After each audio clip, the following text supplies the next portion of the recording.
Hi, hello, here we go again for another read-along of The Wind in the Willows, written by Kenneth Grahame. And of course, as you know, I'm using the Wordsworth edition. Tonight, in my edition, well, in all editions, we're starting chapter 10, The Further Adventures of Toad. My edition starts out on page 195. You find your copy, you find the right page. Let's get read-alongin'.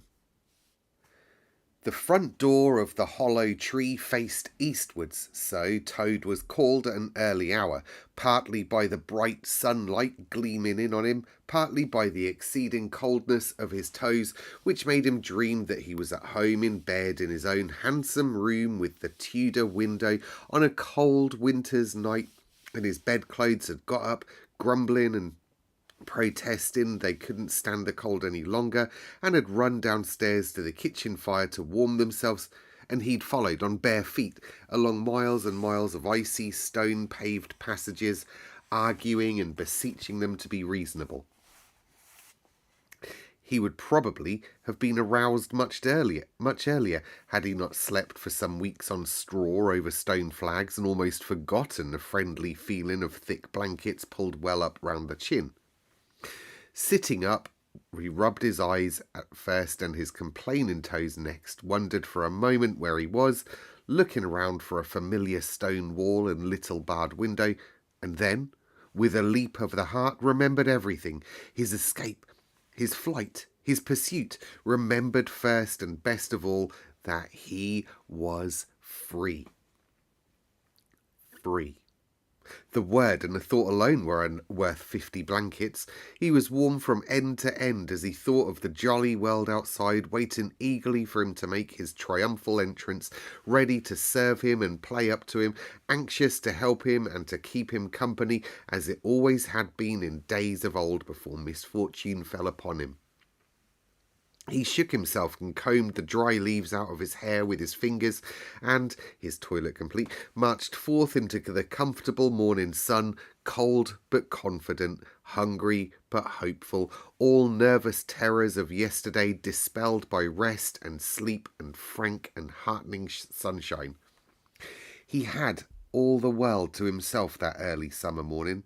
The dewy woodland as he threaded it was solitary and still.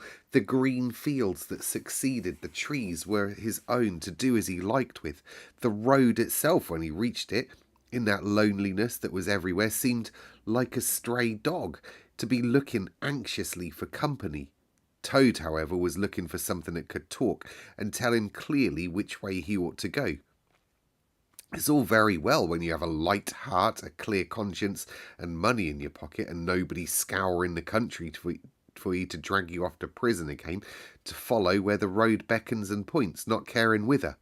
The practical Toad cared very much indeed, and he could have kicked the road for its helpless silence when every minute was of importance to him. The reserved rustic road was presently joined by a shy little brother in the shape of a canal, which took its hand and ambled along by its side in perfect confidence, but with the same tongue-tied, uncommunicative attitude towards strangers. "Bother them," said Toad to himself. "But anyway, one thing's clear, they must both be coming from somewhere, and going to somewhere. You can't get over that, Toad, my boy." So he marched on patiently by the water's edge. Round a bend in the canal came plodding a solitary horse, stooping forward as if in anxious thought. From rope traces attached to his collar stretched a long line, taut but dipping with his stride, the further part of it dripping pearly drops. Toad let the horse pass and stood waiting for what the fates were sending him. With a pleasant swirl of quiet water in its blunt bow, the barge slid up alongside him, its gaily painted gunwale level with the towing path, its sole occupant a big stout woman wearing a linen sunbonnet, one brawny arm laid along the tiller. "A nice morning, ma'am," she remarked to Toad, remember he's still dressed as a washerwoman, as she drew up level with him. "I dare say it is, ma'am," responded Toad politely as he walked along the tow path abreast of her.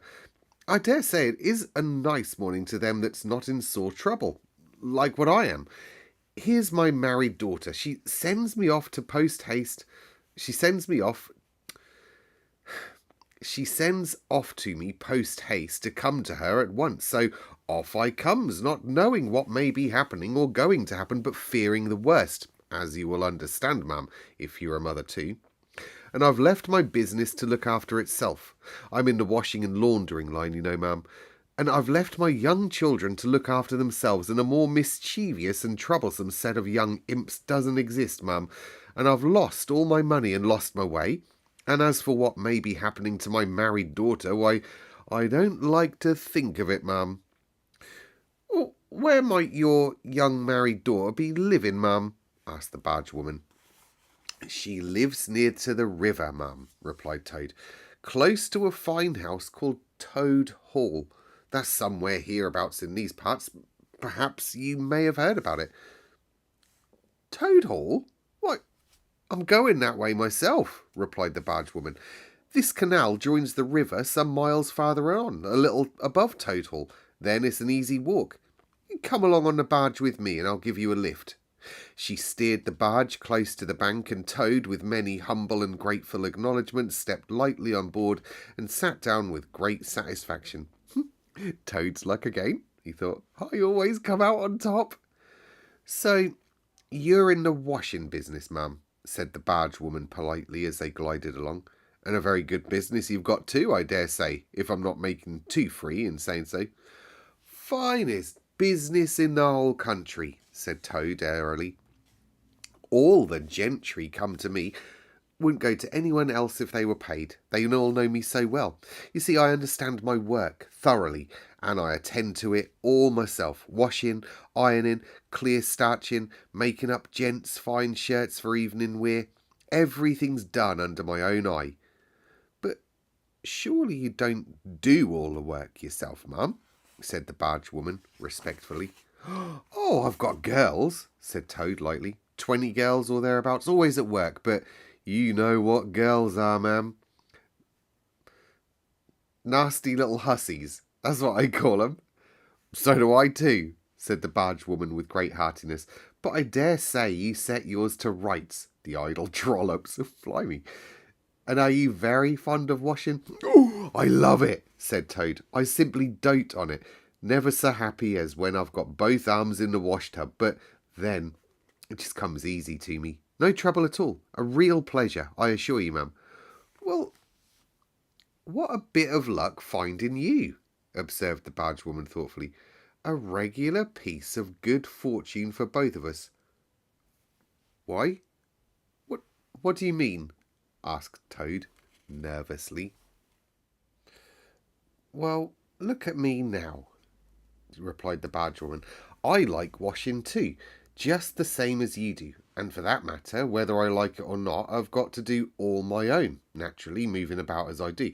Now, my husband, he's such a fellow for shirking his work and leaving the barge to me that never a moment do I get for seeing to my own affairs. By rights, he ought to be here now, either steering or attending to the horse, though luckily the horse has sense enough to attend to himself.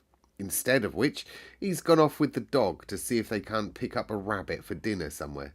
Says he'll catch me up at the next lock. Well, that's as may be. I don't trust him. Once he gets off with that dog, who's worse than he is, but meantime, how am I to get on with my washing? Oh, never mind about the washing, said Toad, not liking the subject. Try and fix your mind on that rabbit. A nice, fat, young rabbit. Oh, I'll be bound. You got any onions? I can't fix my mind on anything but washing, said the barge woman, and I wonder you can be talking of rabbits with such a joyful prospect before you. There's a heap of things of mine that you'll find in the corner of the cabin. If you'll just take one or two of the most necessary sort, I won't venture to describe them to a lady like you. You'll recognise them at a glance. And if you'll just put 'em through the wash tub as we go along, why, it'll be a pleasure to you, as you rightly say, and a real help to me. You'll find a tub handy, soap and a kettle on the stove, and a bucket to haul up water from the canal with. Then I shall know you're enjoying yourself instead of just sitting here being idle, looking at the scenery and yawning your head off." Um, Here, let me steer," said Toad, now thoroughly frightened, "and then you can get on with your washing your own way. I might spoil your things or not do 'em as you like. I'm more used to gentlemen's things myself. It's my special line." "Let you steer?" replied the barge woman, laughing. "It takes some practice to steer a barge properly. Besides, it's dull work, and I want you to be happy. No, you shall do the washing that you're so fond of, and I'll stick to the steering that I understand. Don't try and deprive me of the pleasure of giving you a treat." Toad was very concerned. He looked for escape this way and that, saw that he was too far from the bank for a flying leap, and sullenly resigned himself to his fate. "If it comes to that," he thought in desperation, "I suppose any fool can wash." He fetched tub, soap, and other necessaries from the cabin, selected a few garments at random, tried to recollect what he had seen in casual glances through laundry windows, and set to. A long half-hour passed, and every minute of it saw Toad getting crosser and crosser. Nothing that he could do to the things seemed to please them or do them good. He tried coaxing. He tried slapping. He tried punching. They smiled back at him out of the tub unconverted, happy in their original sin. Once or twice he looked nervously over his shoulder at the bargewoman, but she appeared to be gazing out in front of her, absorbed in her steering. His back ached badly, and he noticed with dismay that his paws were beginning to get all crinkly. Now Toad was very proud of his claws. He muttered under his breath that words that should never pass the lips of either washerwoman or Toads, and he lost the soap for the 50th time. A burst of laughter made him straighten himself and look around. The bargewoman was leaning back and laughing unrestrainedly till tears ran down her cheeks. "I've been watching you all the time," she gasped. "I thought you must be a humbug all along from the conceited way you talked. Pretty washerwoman you are. Never washed as much as a dishcloth in all your life, I'll say." Toad's temper, which had been simmering viciously for some time, now fairly boiled over, and he lost all control of himself. "You common, low, fat bargewoman," he shouted. "Don't you dare talk to your betters like that. Washerwoman, indeed. I would have you know that I am a Toad, a very well-known, respected, distinguished Toad. I may be under a bit of cloud at present, but I will not be laughed at by a bargewoman." The woman moved nearer to him and peered under his bonnet keenly and closely. "Why, so you are," she said. "Well, I never. A horrid, nasty, crawly Toad, and in my nice, clean barge too. Now that is a thing I will not have." She relinquished the tiller for a moment. One big mottled arm shot out and caught Toad by a foreleg, while the other gripped him fast by a hind leg. Then the world turned suddenly upside down.